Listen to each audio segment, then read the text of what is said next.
Hello and welcome to the channel. ನಾನು Rashmith. 24 February ದಿನ ನಿಫ್ಟಿಯಲ್ಲಿ ಏನಾಯಿತು, ಅದೇ ರೀತಿ ನೆಕ್ಸ್ಟ್ ಟ್ರೇಡಿಂಗ್ ಸೆಷನ್ಗೆ ಯಾವೆಲ್ಲ ಲೆವೆಲ್ ಇಂಪಾರ್ಟೆಂಟ್ ಆಗುತ್ತೆ ಅನ್ನೋದನ್ನು ತಿಳ್ಕೊಳ್ಳೋಣ.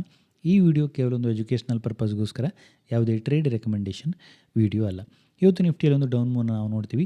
ನಿಫ್ಟಿ ಗ್ಯಾಪ್ ಡೌನೇ ಓಪನ್ ಆಗುತ್ತೆ. ನಾವು ಎಕ್ಸ್ಪೆಕ್ಟ್ ಮಾಡಿದಂಥ ಸಪೋರ್ಟ್ ಲೆವೆಲ್ ಏನಿತ್ತು ಆ ಲೆವೆಲ್ಗಿಂತ ಕೆಳಗಡೆನೇ ಓಪನ್ ಆಗುತ್ತೆ. ಅಲ್ಲಿಂದ ಕಂಟಿನ್ಯೂಸ್ ಆಗಿ ಡೌನ್ ಬರುತ್ತೆ. 25,400 ಅನ್ನು ಕೂಡ ಬ್ರೇಕ್ ಮಾಡುತ್ತೆ. 360 320 ಲೆವೆಲ್ ಅದರ ಒಂದು ಸಪೋರ್ಟನ್ನು ಪಡ್ಕೊಂಡು ಒಂದು ಅಪ್ ಮೂವ್ನ ಕೊಡುವಂಥ ಪ್ರಯತ್ನವನ್ನು ಮಾಡುತ್ತೆ.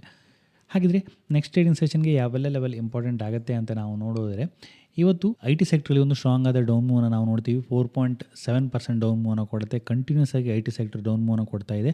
ಅದೇ ರೀತಿ reality 2.5%, media 1.3%, financial service 0.5%, private bank 0.5% up ಮೂವ್ನ ಕೊಟ್ಕೊಂಡು ಕ್ಲೋಸಿಂಗನ್ನು ಕೊಟ್ಟರೆ, ಮೆಟಲ್ ಸೆಕ್ಟರ್ ಪಾಸಿಟಿವ್ ಇತ್ತು, ಆಲ್ಮೋಸ್ಟ್ 1%. ಅದೇ ರೀತಿ ಪಿ ಎಸ್ ಯು ಬ್ಯಾಂಕ್ ಕೂಡ 0.3% ಪಾಸಿಟಿವ್ ಅಲ್ಲಿ ಕ್ಲೋಸಿಂಗನ್ನು ಕೊಡ್ತು. ಫಾರ್ಮಾ ಕೂಡ 0.3% ಅಲ್ಲಿ ಕ್ಲೋಸಿಂಗನ್ನು ಕೊಡ್ತು. ಅಡ್ವಾನ್ಸ್ ಡಿಕ್ಲೈನ್ ರೇಷಿಯೋವನ್ನು ನೋಡಿದ್ರೆ ನಿಫ್ಟಿ 50ಯಲ್ಲಿ 33 ಸ್ಟಾಕ್ಗಳು ನೆಗೆಟಿವ್ ಅಲ್ಲಿದ್ದರೆ ಕೇವಲ 17 ಸ್ಟಾಕ್ಗಳು ಪಾಸಿಟಿವ್ ಅಲ್ಲಿದ್ದವು. ನಿಫ್ಟಿ 500ಅಲ್ಲಿ 325 ಸ್ಟಾಕ್ಗಳು ನೆಗೆಟಿವ್ ಅಲ್ಲಿದ್ದರೆ ಕೇವಲ 172 ಸ್ಟಾಕ್ಗಳು ಪಾಸಿಟಿವ್ ಅಲ್ಲಿ ಕ್ಲೋಸಿಂಗನ್ನು ಕೊಟ್ಟವು. ನಾವು ನಿಫ್ಟಿಯ ಡೈಲಿ ಚಾರ್ಟನ್ನು ನೋಡಿದ್ರೆ, ನಿಫ್ಟಿಯ ಡೈಲಿ ಚಾರ್ಟಲ್ಲಿ ಅಗೇನ್ ಲೋವರ್ ಲೋ ಸ್ಟ್ರಕ್ಚರೇ ಕಂಟಿನ್ಯೂ ಆಗ್ತದೆ. ಅದೇ ರೀತಿ ಲೋವರ್ ಹೈ ಸ್ಟ್ರಕ್ಚರೇ ಕಂಟಿನ್ಯೂ ಆಗ್ತದೆ. ಇಲ್ಲಿಂದ ಡೌನ್ ಬರುತ್ತೆ, ಅಪ್ ಹೋಗುತ್ತೆ, ಅಗೇನ್ ಡೌನ್ ಬರುತ್ತೆ, ಫ್ರೆಶ್ ಲೋನ ಮಾಡುತ್ತೆ, ಅಪ್ ಹೋಗುತ್ತೆ, ಫ್ರೆಶ್ ಹೈಯನ್ನು ಮಾಡೋದಿಲ್ಲ, ಅಗೇನ್ ಸಪೋರ್ಟ್ ಹತ್ರ ಬರುತ್ತೆ, ಆಲ್ಮೋಸ್ಟ್ ಇಂಟ್ರಾಡೇ ಬೇಸಿಸಲ್ಲಿ ಫ್ರೆಶ್ ಲೋವನ್ನು ಮಾಡುತ್ತೆ, ಅಪ್ ಹೋಗುತ್ತೆ, ಅಗೇನ್ ಡೌನ್ ಬಂದಿದೆ, ಇಲ್ಲೂ ಕೂಡ ಒಂದು ಫ್ರೆಶ್ ಲೋವನ್ನು ಮಾಡ್ತಾ ಇದೆ. ಸೊ ಹಾಗಾಗಿ ಈ ಒಂದು ಕ್ಲೋಸಿಂಗ್ ಬೇಸಿಸಲ್ಲಿ ಒಂದು ಸಪೋರ್ಟ್ ಲೆವೆಲ್ ಹತ್ತಿರನೇ ಬಂದು ಕ್ಲೋಸಿಂಗನ್ನು ಕೊಟ್ಟಿದೆ. 400 ಲೆವೆಲಕ್ಕಿಂತ ಮೇಲೇ ಕ್ಲೋಸಿಂಗನ್ನು ಕೊಟ್ಟಿದೆ. ಬಟ್ ಇಂಟ್ರಾಡೇಲಿ ಆ ಲೆವೆಲನ್ನು ವೈಲೇಟ್ ಮಾಡ್ತದೆ. ಇವತ್ತು ಓಪನ್ ಹೈ ಕ್ರಿಯೇಟ್ ಆಗಿದೆ. ಓಪನ್ ಅಂತಂದರೆ ಇಮಿಡಿಯೇಟ್ಲಿ ಕಂಟಿನ್ಯೂಸ್ ಆಗಿ ಡೌನ್ ಬರ್ತಾನೆ ಇತ್ತು. ಸೊ ಅಟೆಂಪ್ಟ್ ಏನನ್ನು ಮಾಡ್ತಾಯಿದೆ, ಈ 400 ಲೆವೆಲ್ ಹತ್ತಿರ ಮಲ್ಟಿಪಲ್ ಅಟೆಂಪ್ಟನ್ನು ಟೆಸ್ಟ್ ಮಾಡ್ತಾ ಇರುವಂಥದ್ದು. ನಾವು ನೋಡೋದಾದರೆ ಈ 400 ಹಾಗೆ 380 ಲೆವೆಲನ್ನು ಮಲ್ಟಿಪಲ್ ಅಟೆಂಪ್ಟನ್ನು ಮಾಡಿರುವಂಥದ್ದು. ಇವತ್ತು ಕೂಡ ಈ ಲೆವೆಲಲ್ಲಿ ಒಂದು ಅಟೆಂಪ್ಟನ್ನು ಮಾಡಿದೆ. ಬಟ್ ಅಪ್ ಸೈಡಲ್ಲಿ ಬಂದು ಕ್ಲೋಸಿಂಗನ್ನು ಕೊಡುವಂಥ ಪ್ರಯತ್ನನ ಮಾಡುತ್ತೆ. ಸ್ಟಿಲ್ ನೆಗೆಟಿವ್ ಆಗುತ್ತೆ. ಸೊ ಹಾಗಾಗಿ ಆ ಝೋನ್ಗಿಂತ ಕೆಳಗಡೆನೇ ಒಂದು ಕ್ಲೋಸಿಂಗನ್ನು ಕೊಡ್ತಾ ಇತ್ತು. ಒಂದು ಸ್ಟ್ರಾಂಗ್ ಕ್ಲೋಸಿಂಗ್ ಅಥವಾ ಒಂದು 15 ಮಿನಿಟ್ 30 ಮಿನಿಟಲ್ಲಿ ಸ್ಟ್ರಾಂಗ್ ಆಗಿ ಆ ಝೋನ್ಗಿಂತ ಕೆಳಗಡೆ ಕ್ಲೋಸಿಂಗನ್ನು ಕೊಡ್ತಾ ಇತ್ತು ಅಂತೇಳಿದೆ. ಅಗೇನ್ ಈ ಗ್ಯಾಪನ್ನು ಫಿಲ್ ಮಾಡುವಂಥ ಪ್ರಯತ್ನವನ್ನು ಮಾಡ್ಬೋದು. ನಾವು 15 ಮಿನಿಟ್ ಚಾರ್ಟನ್ನು ಅಬ್ಸರ್ವ್ ಮಾಡೋದಾದರೆ ಈ ಸಪೋರ್ಟ್ ಝೋನ್ಗೆ ಇವತ್ತು ರೀಚ್ ಆಗುತ್ತೆ. ಒಂದು ಸ್ಟ್ರಾಂಗ್ ಆಗಿ ಇಲ್ಲಿಂದ ಬೌನ್ಸ್ ಮಾಡುವಂಥ ಪ್ರಯತ್ನವನ್ನು ಮಾಡ್ತೇವೆ. ನಾವು 15 ಮಿನಿಟ್ ಚಾರ್ಟನ್ನು ನೋಡಿದ್ರೆ, ಸೊ ಈ ಲೋ ಪ್ರೀವಿಯಸ್ ಲೋ ಏನಿತ್ತು ಅಲ್ಲಿಗೆ ರೀಚ್ ಆಗುತ್ತೆ. ಇನ್ನೊಂದು ಹ್ಯಾಮರ್ ಕ್ಯಾಂಡಲನ್ನು ಕ್ರಿಯೇಟ್ ಮಾಡುತ್ತೆ, ಇಮಿಡಿಯೇಟ್ಲಿ ಅಪ್ ಮೂವ್ನ ಕೊಡುತ್ತೆ. ಸೊ ಹಾಗಾಗಿ ಅಟ್ಲೀಸ್ಟ್ ಒಂದು 15 to 30 ಮಿನಿಟ್ ಈ ಝೋನ್ಗಿಂತ ಕೆಳಗಡೆನೇ ಸಸ್ಟೇನ್ ಆಗ್ತಾಯಿತ್ತು. 400 350 ಲೆವೆಲ್ಗಿಂತ ಕೆಳಗಡೆನೇ ಸಸ್ಟೇನ್ ಆಗ್ತಾಯಿತ್ತು ಅಂತೇಳಿದರೆ ಅದು ನೆಗೆಟಿವ್ ಆಗುತ್ತೆ. ಇಮಿಡಿಯೇಟ್ಲಿ ನಾಳೆಗೆ ನಾವು ಅಬ್ಸರ್ವ್ ಮಾಡೋದರೆ, ಸೊ ನಾಳೆಗೆ ಇವತ್ತಿನ ಲೋವನ್ನು ನಾವು ಒಂದು ಸಪೋರ್ಟ್ ಝೋನ್ ಆಗಿ ಡ್ರಾ ಮಾಡ್ಬೋದು.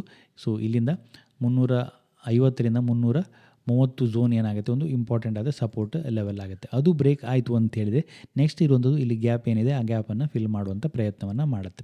ಸೊ ಇಮಿಡಿಯೇಟ್ಲಿ ಹೈಯರ್ ಲೆವೆಲಲ್ಲಿ ಇರುವಂಥ ರೆಸಿಸ್ಟೆನ್ಸ್ ಲೆವೆಲ್ ಯಾವುದು ನೆಕ್ಸ್ಟ್ ಟ್ರೇಡಿಂಗ್ ಸೆಷನ್ಗೆ 25,530 ಅಂತ ನಾವು ಟ್ರೀಟ್ ಮಾಡ್ಬೋದು. ಇವತ್ತು ಒಮ್ಮೆಲೆ ಡೌನ್ ಬಂದಾಗ ಇಲ್ಲಿ ಒಂದು ಕನ್ಸಾಲಿಡೇಷನನ್ನು ಮಾಡ್ತಾ ಇತ್ತು.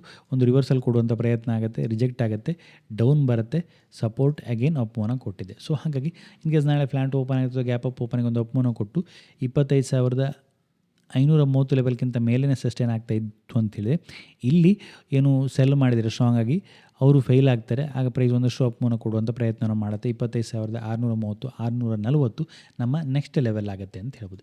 ಇನ್ ಕೇಸ್ ನಾನು ಏನಾದರೂ ಗ್ಯಾಪ್ ಅಪ್ ಓಪನ್ ಆಗಿತ್ತು, ಫ್ಲಾಟ್ ಓಪನ್ ಆಗಿತ್ತು, ಓಪನ್ ಆಗಿ ಅಗೇನ್ ಡೌನ್ ಬಂದು ಈ ಲೋನ ಬ್ರೇಕ್ ಮಾಡ್ತು ಅಂತ ಹೇಳಿದೆ, ಅಗೇನ್ ತನ್ನ ಡೌನ್ ಮೂವ್ನೇ ಕಂಟಿನ್ಯೂ ಮಾಡುತ್ತೆ. As of now structure negative ಅಲ್ಲೇ ಇದೆ.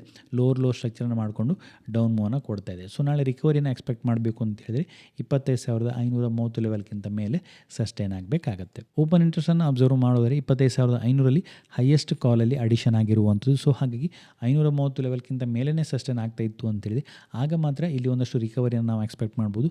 ಆಗ ಮೊಮೆಂಟಮ್ ಒಂದು ಪಾಸಿಟಿವ್ ಕಡೆ ಟರ್ನ್ ಆಗ್ಬೋದು. ಹಾಗೆ ಸೆನ್ಸೆಕ್ಸನ್ನು ಅಬ್ಸರ್ವ್ ಮಾಡೋದರೆ ಸೆನ್ಸೆಕ್ಸಲ್ಲಿ ಕೂಡ ಅಷ್ಟೇ ಇವತ್ತೊಂದು ಡೌನ್ ಮೂವ್ ಕಂಟಿನ್ಯೂ ಆಗುತ್ತೆ. ಸೆನ್ಸಸ್ಗೆ ನಾಳೆಗೆ ಯಾವ ಲೆವೆಲ್ ಇಂಪಾರ್ಟೆಂಟ್ ಆಗುತ್ತೆ ಅಂತ ನೋಡಿದ್ರೆ, ಲೋವರ್ ಲೆವೆಲಲ್ಲಿ 81,900 ಅಂತ ನಾವು ಟ್ರೀಟ್ ಮಾಡ್ಬೋದು, ಅಥವಾ 82,000 ಝೋನ್. ಸೊ ಈ ಒಂದು 100 ಪಾಯಿಂಟ್ನ ಝೋನ್ ಒಂದು ಸ್ಟ್ರಾಂಗ್ ಆಗಿ ಆ್ಯಕ್ಟ್ ಆಗಬೇಕಾಗುತ್ತೆ ಸಪೋರ್ಟ್ ಆಗಿ. ಅದೇ ರೀತಿ ಹೈಯರ್ ಲೆವೆಲಲ್ಲಿ ಇರುವಂಥ ರೆಸಿಸ್ಟೆನ್ಸ್ ಯಾವುದು, 82,600.